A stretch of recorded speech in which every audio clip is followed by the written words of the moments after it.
Bismillahirrahmanirrahim. Innal hamdalillah nahmaduhu wa nasta'inuhu wa nastaghfiruh wa na'udzu billahi min syururi anfusina wa min sayyiati a'malina. Man yahdihillahu fala mudhillalah wa man yudlilhu fala hadiyalah. Wa asyhadu an la ilaha illallah wahdahu la syarikalah wa asyhadu anna Muhammadan 'abduhu wa rasuluh. Amma ba'd.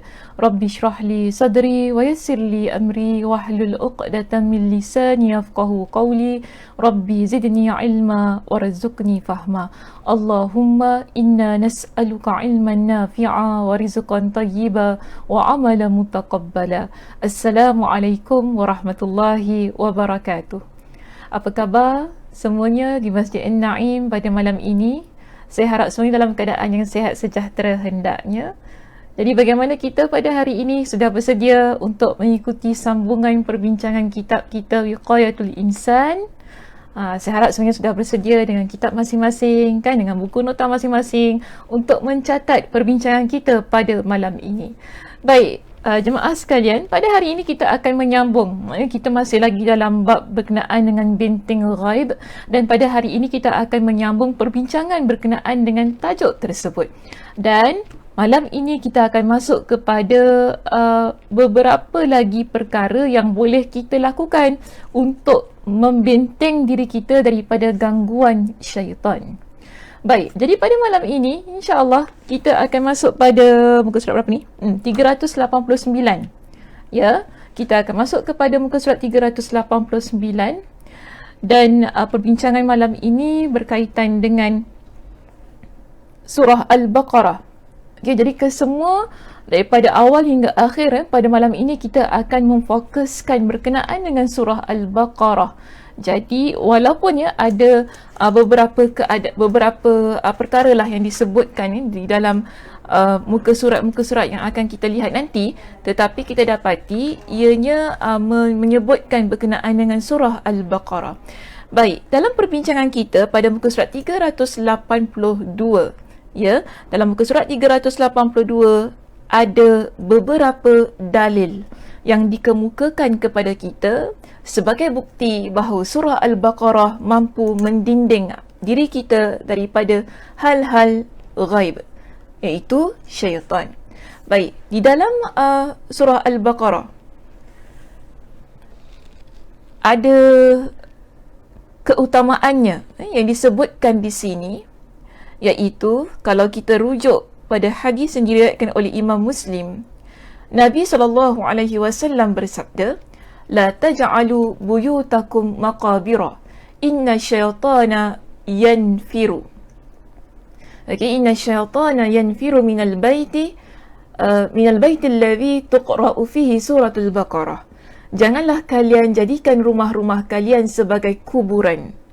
Sesungguhnya syaitan itu lari dari rumah yang di dalamnya dibacakan padanya surah Al-Baqarah. Hadis riwayat Imam Muslim.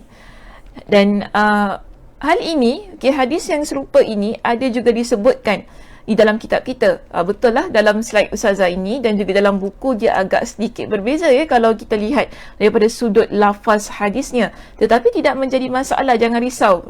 Bukan salah ke apa, tidak.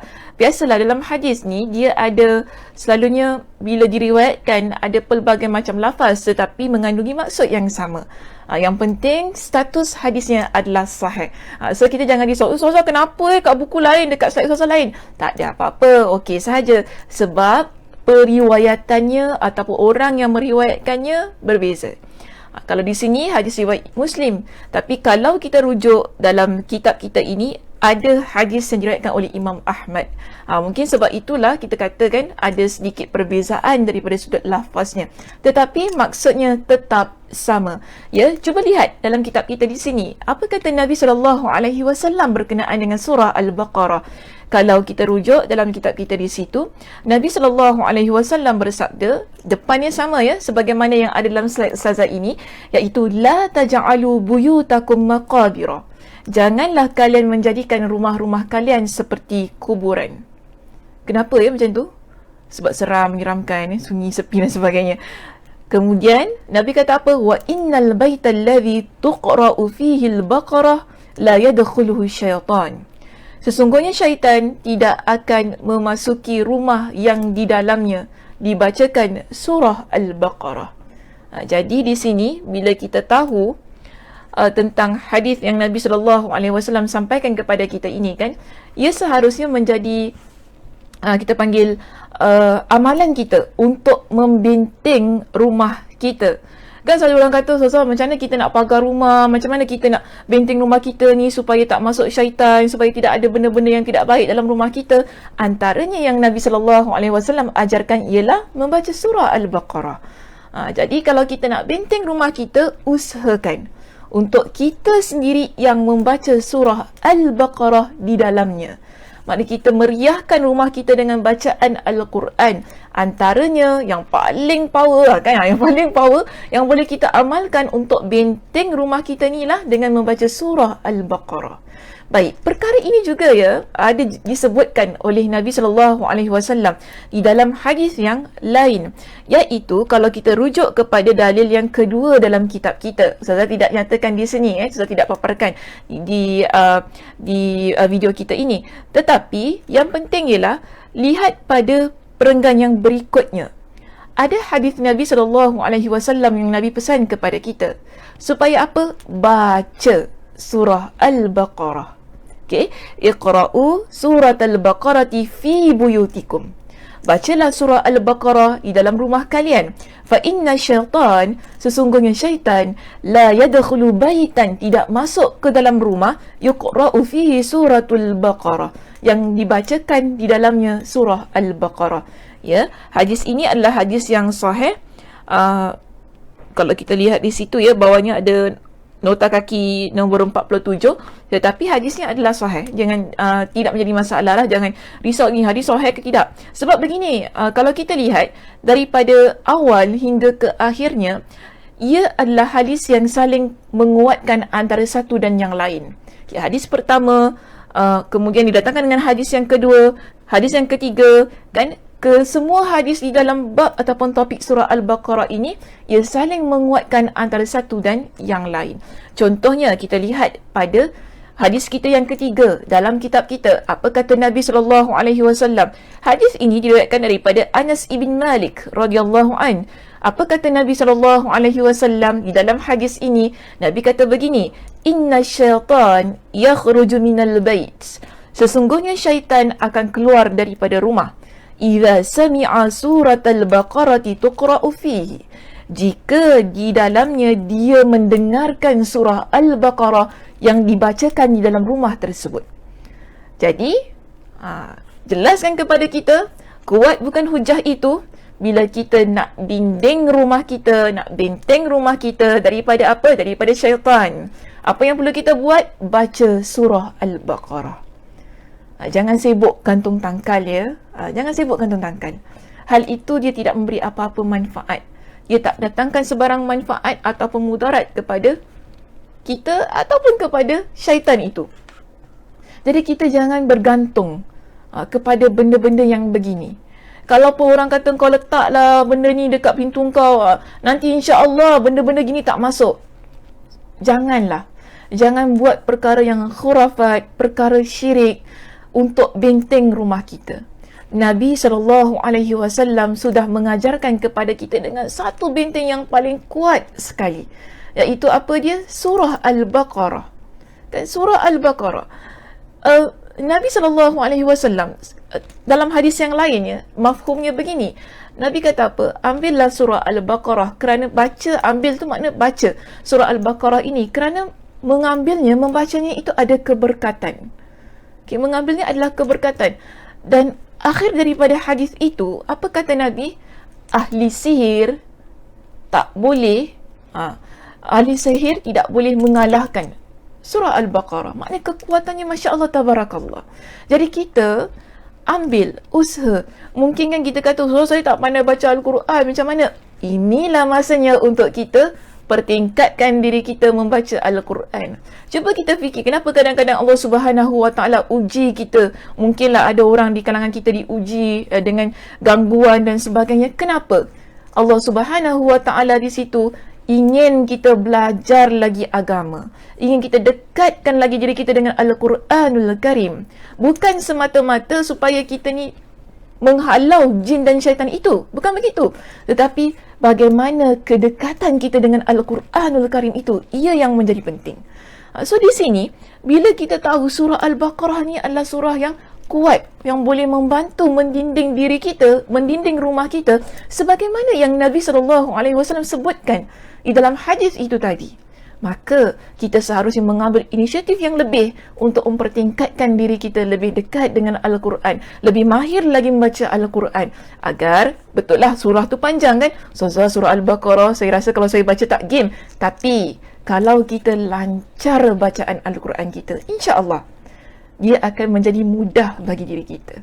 Okey, so sama-samalah kita perbaiki kan dengan dalam pembacaan Al-Quran kita. Jika tidak tahu, belajar. Jika kurang mahir, mahirkan lagi. Mudah-mudahan ia menjadi sesuatu yang memberi kekuatan pada diri kita. Untuk apa? Untuk mendinding diri kita daripada gangguan-gangguan yang kadang-kala datang, menyinggah dan sebagainya.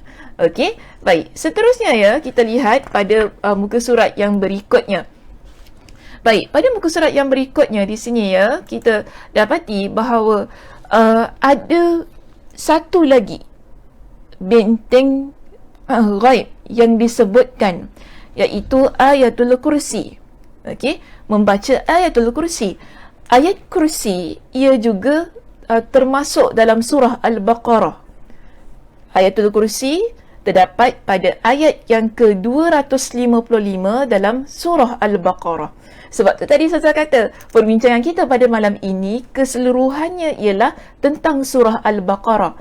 Okay, walaupun kita nak cakap tentang Ayatul Kursi di sini, tetapi Ayatul Kursi masih lagi dalam perbincangan surah Al-Baqarah kerana ia adalah salah satu ayat yang terdapat dalam surah Al-Baqarah.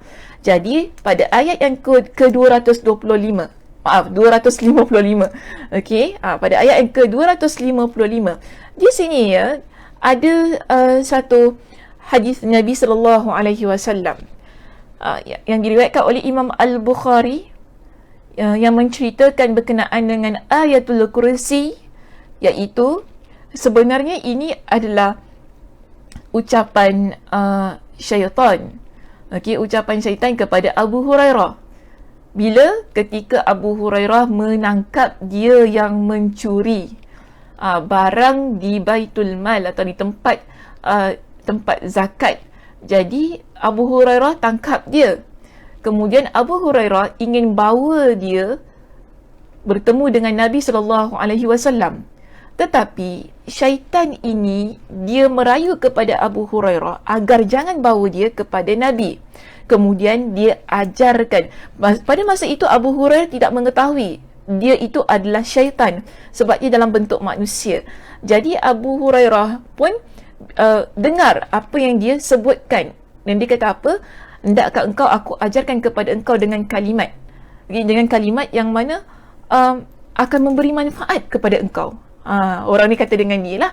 Jadi dia pun ajarkan kepada Abu Hurairah dengan satu amalan. Dia kata apa kepada Abu Hurairah? Idza awaita ila firashika faqra ayatal kursi. Jika kamu hendak berbaring di atas tempat tidurmu, atau dengan kata lainnya kita boleh kata begini, jika kita nak tidur, kita baca ayat kursi. Dia kata dia perintah, maknanya dia ajarkan supaya kita baca ayatul kursi. Jadi dia kata apa? Faqra ayatul kursi. La yazala 'alaika minallahi hafizun wa la yaqrabuka syaitanun hatta tusbiha. Dia kata begini, bacalah ayatul kursi kerana dengannya kamu selalu dijaga oleh Allah dan syaitan tidak mendekatimu hingga waktu pagi. Jadi pada keesokan harinya, sebenarnya hadisnya panjang, cuma di sini Ustazah ambil yang ringkas sahaja ya untuk kita mudahkanlah jalan ceritanya. Jadi di sini Abu Hurairah dia lepaskan lelaki itu. Keesokan paginya dia ceritakan kepada Nabi SAW apa yang berlaku kepada beliau dan apa yang diucapkan oleh lelaki yang telah beliau lepaskan. Jadi bila Nabi SAW mendengarkan apa yang dicerita oleh Abu Hurairah itu tadi, Nabi membenarkan apa yang disebutkan oleh lelaki itu. Yang mana Nabi kata begini, faqala an-nabiy sallallahu alaihi wasallam, sadaqaka wa huwa kadhub, dzaka syaitan. Maka Nabi SAW bersabda, benar apa yang dikatakannya, sedangkan dia itu pendusta. Kenapa? Dia itu syaitan. Okey, hadis riwayat Imam Al-Bukhari. Jadi di sini syaitan tu sendiri dia ajarkan tentang, dalam kata lain beginilah ya, dia ajarkan perkara apa yang boleh menyebabkan dia takut dan tidak mendekati kita. So dia bocorkanlah rahsia tu kan kepada Abu Hurairah. Kemudian Nabi kata betul apa yang dikatakan oleh dia, walaupun dia itu syaitan yang suka berbohong, tetapi dalam cerita ini apa yang diajarkan oleh syaitan itu kepada Abu Hurairah adalah yang benar. Yang benar. Jadi di sini ia boleh menjadi amalan kita kerana ada pembenarannya, ataupun Nabi SAW membenarkan hal itu, yang mana bila kita nak tidur, kita benteng diri kita daripada syaitan itu dengan apa? Dengan membaca Ayatul Kursi. Dan tak semestinya kita baca Ayatul Kursi ini ketika waktu kita hendak tidur. Kerana apa? Di sana ada juga hadis Nabi SAW yang lain yang menyebutkan berkenaan dengan membaca Ayatul Kursi pada waktu pagi dan juga petang. Okey, baca Ayatul Kursi pada waktu pagi dan juga petang. Di situ kita dapati bahawasanya ada sebuah hadis yang diriwayatkan oleh Al-Hakim. Status hadis ini adalah sahih. Nabi SAW memberitahu kepada kita, atau dengan kata lain, Nabi mengajarkan kepada kita dengan amalan membaca Ayatul Kursi pada waktu pagi dan petang. Maaf ya jemaah, jika sekiranya ada yang masih kurang pasti apa itu Ayatul Kursi, boleh buka surah Al-Baqarah ayat 255. Ya, buka surah Al-Baqarah ayat 255. Betul ya surah tu? Okey. Surah Al-Baqarah ayat 255. Yalah, bukan saya nak pelekehkan, sebab kadang-kadang mungkin ada orang baru belajar kan, baru nak memahami tentang agama, mereka tidak pasti di mana untuk mencari Ayatul Kursi. Jadi kalau nak rujuk, boleh rujuk surah Al-Baqarah ayat 255, boleh hafal dan amalkan. Jadi Nabi SAW menyebutkan bahawa sesiapa yang membaca ayat ini, iaitu Ayatul Kursi, di waktu pagi, maka dia dilindungi dari gangguan jin hingga ke waktu petang. So inilah bagaimana kita nak benteng diri kita daripada syaitan tu tadi. Kan bagaimana kita nak benteng diri kita daripada syaitan? Boleh baca Ayatul Kursi pada waktu pagi, yang mana Nabi sebutkan orang yang membaca Ayatul Kursi ini pada waktu pagi, dia akan dilindungi dari gangguan jin, tu gangguan syaitan, hingga ke waktu petang. Manakala sesiapa yang membacanya ketika di waktu petang pula, maka dia dilindungi dari syaitan, daripada jin itu tadi kan, hingga ke waktu paginya. Hingga ke waktu paginya. The next day lah kita katakan, pada waktu paginya. Jadi Masya Allah Tabarakallah. Ya, kita lihat dalam amalan membaca Ayatul Kursi itu, dia ada keutamaan yang mampu membenteng diri kita daripada gangguan jin dan syaitan. Jadi kenapa kita tidak mahu mengamalkan satu perkara yang telah Nabi SAW ucapkan dalam hadis baginda? Maka di situ yang penting saya nak kata begini, mengapa kita mempelajari berkenaan dengan benteng ghaib ini? Supaya kita tidak menggunakan perkara-perkara ataupun benda-benda kan yang tidak memberi manfaat kepada kita untuk membenteng diri kita. Sebab masih lagi berlaku pada hari ini orang menggunakan benda-benda yang syirik untuk mendinding diri mereka, membenteng diri mereka daripada gangguan jin dan syaitan. Kita tak nak perkara itu berlaku kepada masyarakat Islam kita kerana beramal dengan perkara-perkara yang salah. Jadi sebab itu kita tampilkan perbincangan ini ya, supaya kita sama-sama dapat amalkan secara konsisten apa yang diajarkan oleh Nabi SAW untuk membenteng diri kita daripada gangguan jin dan syaitan. Jadi antaranya ialah membaca Ayatul Kursi. Sebagaimana hadis yang telah kita sebutkan yang di awalnya, iaitu hadis ini yang diriwayatkan oleh Imam Al-Bukhari kan, bila kita nak tidur, kita baca ayatul kursi sebelum tidur tadi, syaitan tidak akan ganggu kita sampailah ke pagi harinya. Begitu juga bila kita baca pada waktu pagi dan pada waktu petang. Disebutkan dalam hadis yang diriwayatkan oleh Al-Hakim bahawa syaitan tidak akan mengganggu bila kita baca pada waktu pagi dan petang. Maknanya orang yang baca pada waktu pagi, dia akan dilindungi hingga ke waktu petangnya. Tadi kan, contoh, kalau kita baca pada waktu pagi selepas subuh. Waktu pagi maksudnya selepas kita solat subuh, kita baca ayatul kursi sampai ke petangnya, maknanya sampai ke waktu asarnya. Syaitan tidak ganggu kita. Dan lepas waktu asar tu, kita baca ayatul kursi. Zikir petang kita lah. Kita baca ayatul kursi. Maka di situ, sampailah keesokan paginya. Maknanya jumpa subuh yang berikutnya, syaitan maknanya kita dilindungi dari gangguan jin dan juga syaitan. InsyaAllah. Begitulah ya amalan yang diajarkan oleh Nabi SAW. Baik, kita ada amalan yang seterusnya. Masih lagi pada surah Al-Baqarah. Kalau kita lihat ya pada muka surat 391, kita ada muka surat 391. Di situ ada riwayat berkenaan dengan 10 ayat dari surah Al-Baqarah. Saya tidak tampilkan riwayat ini di slide saya kerana hadis ini ada sedikit pertikaiannya. Walaupun dikatakan perawi hadisnya adalah thiqah, tetapi hukumnya adalah mauquf. Itu mauquf ni maksudnya hadisnya ada terputus lah pada sanadnya itu tadi, ada terputus. Dan ini bukan hadis. Dia adalah riwayat daripada Abdullah ibn Mas'ud yang mengajarkan kepada kita berkenaan dengan 10 ayat dari surah Al-Baqarah. Tapi tak mengapa saya bacakan riwayat yang disebutkan oleh Abdullah ibn Mas'ud di sini. Yang penting saya dah beritahu hadisnya adalah mauquf, tetapi para perawinya adalah thiqah. Maknanya masih lagi boleh, cuma kekuatan dari sudut riwayat itu tak berapa sangat kerana ianya terputus.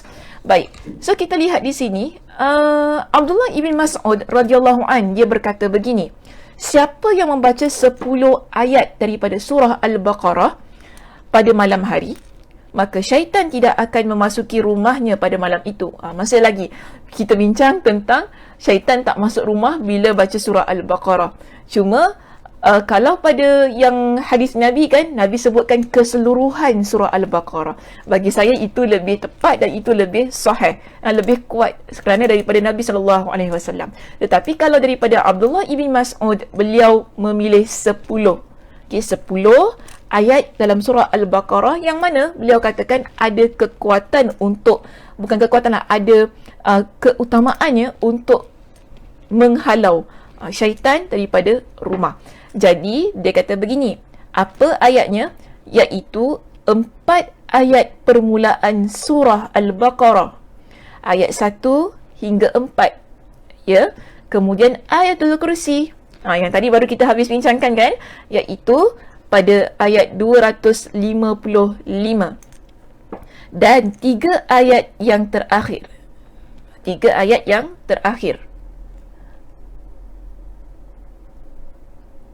Maaf, ayatul kursi dan 2 ayat setelahnya.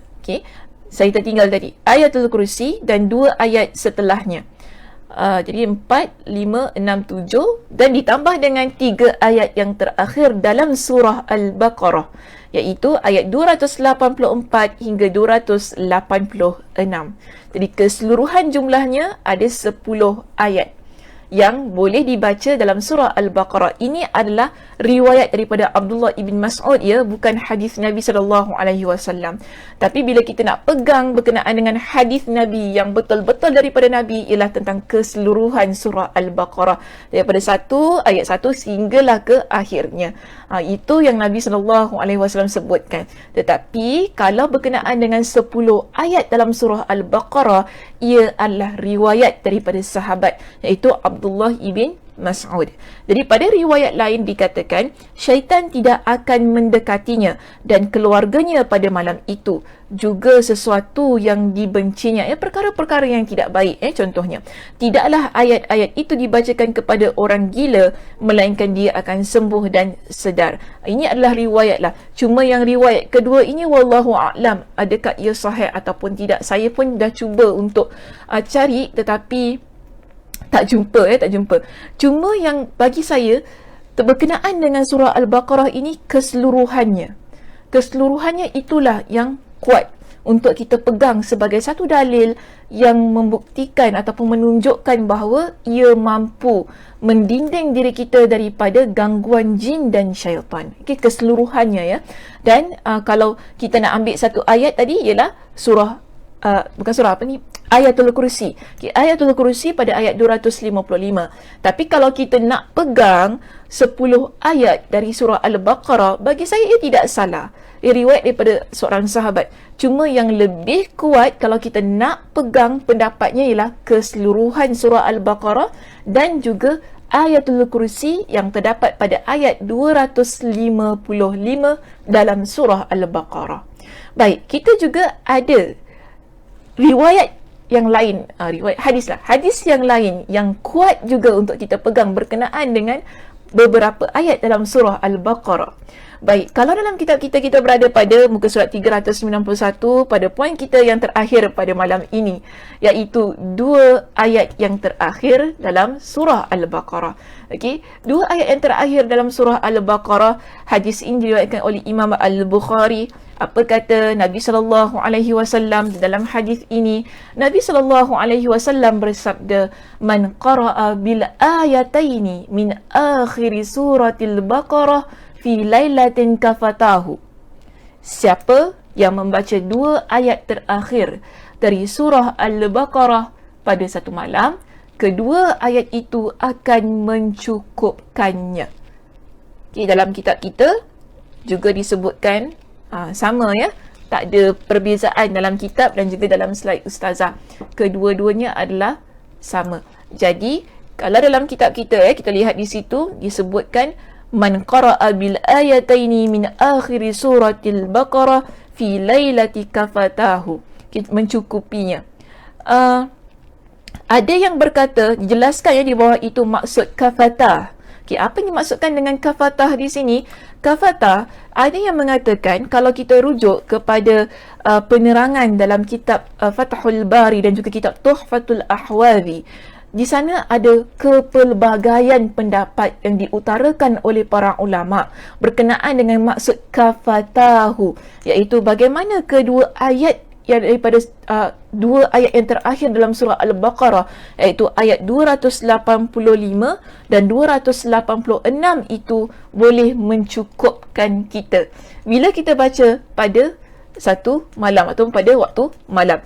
Baik, jadi kalau dalam beberapa pendapat ulama, dalam buku kita juga ada menyatakan dengan hal yang sama. Dikatakan ada yang berkata maksud dari mencukupi di sini adalah mencukupinya dari Qiyamul Lail.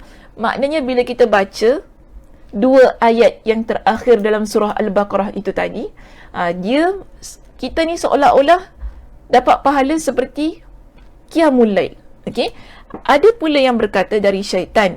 Selain itu ada yang berkata dari segala kejahatan. Wallahu a'lam. Maknanya ada banyak pendapat. Okey, tapi kalau bila kita membincangkan berkenaan dengan benteng ghaib ini, pastilah kita mengambil pendapat yang mengatakan kedua ayat yang terakhir yang terdapat dalam surah Al-Baqarah itu tadi mampu untuk membenteng diri kita daripada gangguan jin dan syaitan. Yang mana kita mengambil pendapat yang mengatakan menjaganya daripada sebarang kejahatan dan juga menjaganya daripada kejahatan syaitan dan mampu untuk menolak sebarang kejahatan manusia dan jin. Okey, itu sebagaimana yang disebutkan dalam kitab Tuhfatul Ahwazi, iaitu kitab syarah bagi Sunan At-Tirmizi, ya, kitab tersebut. Di situ beliau menyatakan, pengarang ataupun pensyarah bagi kitab Tuhfatul Ahwazi, beliau mengambil pendapat waqila ma'nahu kafatahu kullu su' wakila kafatahu syarr syaitan. Maknanya dikatakan bahawa makna mencukupinya adalah daripada sebarang kejahatan. Makna mencukupinya, kedua ayat itu mencukupkannya itu adalah daripada gangguan kejahatan syaitan, daripada gangguan kejahatan manusia dan juga jin. Jadi boleh sahaja kita gunakan dua ayat yang terakhir itu tadi sebagai amalan kita untuk membenteng diri kita daripada gangguan jin dan juga syaitan. Sebab apa? Ada penerangannya di kalangan para ulama yang mengatakan boleh, ada pendapat, okey, yang kata ia boleh mendinding kita daripada gangguan jin dan syaitan. Bahkan bukan gangguan jin saja, kan, tetapi daripada kejahatan manusia yang ada di sekeliling kita. Baik, kita juga ada hadis yang kedua yang membincangkan berkenaan dengan dua ayat yang terakhir dalam surah Al-Baqarah. Okey, iaitu ada hadis Nabi SAW yang lain di sini yang menyebutkan bahawa innallaha kataba kitaban qabla an yakhluqas samawati wal arda bi alfi 'amin anzala minhu ayatain khatama bihima surat Al-Baqarah. Sesungguhnya Allah telah menulis kitab, yakni Al-Quran, sejak 2000 tahun sebelum menciptakan langit dan bumi. Allah menurunkan Allah menurunkan dua ayat darinya sebagai penutup surah Al-Baqarah. Tidaklah keduanya dibaca dalam rumah selama 3 malam, syaitan akan mendekatinya. Maknanya rumah yang kita bacakan dengan dua ayat terakhir yang terdapat dalam surah Al-Baqarah selama 3 malam, syaitan tidak akan mendekatinya. Syaitan tak dekatlah rumah yang dibacakan dua ayat yang terakhir itu tadi. Okey, jadi hadis ini juga ada dalam kitab kita, ya. Okay, boleh rujuk pada muka surat 391 dalam kitab kita. Di situ di perenggan yang terakhir sekali, hadisnya sama, Ustazah ambil, tidak ada sebarang perkara yang berbeza, maksudnya juga sama. Okay, hadis riwayat Imam At-Tirmizi dengan sanad hadis yang sahih. Jadi maknanya di sini, ya, dua ayat yang terakhir tu kita baca kan sebagai bentuk perlindungan bagi rumah dan juga diri. Kalau kita rujuk kepada pendapat yang kepada hadis yang pertama, okay, dalam hadis yang pertama ianya menyebutkan berkenaan dengan semua perkara boleh kita lindungi bila kita maksud kita lindungi, kita mendapat perlindungan daripada Allah Subhanahu Wa Taala bila kita menggunakan dua ayat daripada surah Al-Baqarah sebagai pendinding diri kita. Itu kita baca, kita amalkan. Tapi kalau kita rujuk kepada hadis yang kedua, ya, di sini, dalam hadis yang kedua pula menyebutkan berkenaan dengan rumah yang dibacakan dengan dua ayat terakhir dalam surah Al-Baqarah itu selama 3 malam, itu selama 3 hari, rumah tersebut tidak akan didekati oleh syaitan. Jadi maknanya di sini bagi saya, dua ayat yang terakhir dalam surah Al-Baqarah ialah berkenaan dengan apa sahaja yang kita miliki. Okey, apa sahaja yang kita miliki, iaitu ataupun apa sahaja, sama ada ia berkaitan dengan diri kita ataupun apa yang ada di sekitar kita. Kita dinding, maknanya boleh menggunakan dua ayat yang terakhir dalam surah Al-Baqarah kita baca kan untuk sebagai pendinding diri kita daripada perkara-perkara ghaib. Perkara-perkara ghaib yang kita tak nampak, yang kita tak tahu kan, makhluk halus ni semua kan.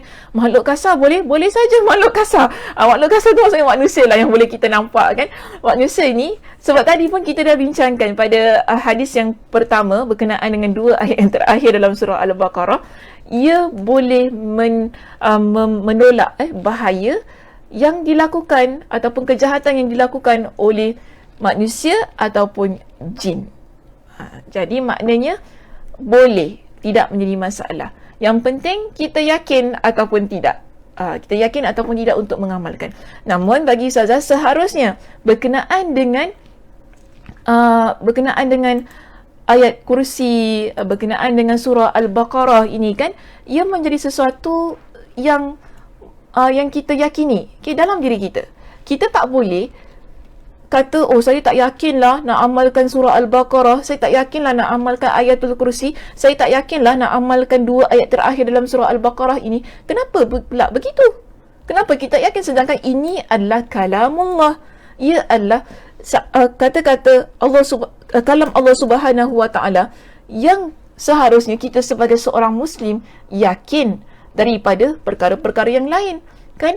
Ada orang lebih yakin dengan jampi serapah daripada ayat Al-Quran, yang mana bagi saya itu tidak seharusnya berlaku dalam kehidupan kita sebagai seorang muslim. Yang perlu kita dahulukan, yang lebih-lebih kita yakin dan perlu kita kedepankan, kita hafal, kita amalkan ialah Al-Quranul Karim. Perkara yang tidak terdapat hadisnya, iaitu pengakuan ataupun ucapan daripada Nabi SAW, seharusnya kita tolak. Lebih-lebih lagi bila ia berkenaan dengan amalan yang khurafat ataupun amalan yang syirik. Maknanya jampi serapah contohnya. Nak lindung diri kita. Mungkin ada orang ajar, engkau kalau nak dinding rumah engkau daripada jin dan syaitan ni, kau baca jampi ni setiap malam. Lepas tu kau hembus dekat tingkap engkau, kau hembus dekat pintu engkau. Mungkin ada orang ajar kita semikian, kita nak buat. Tidak seharusnya kita amalkan. Sebab apa?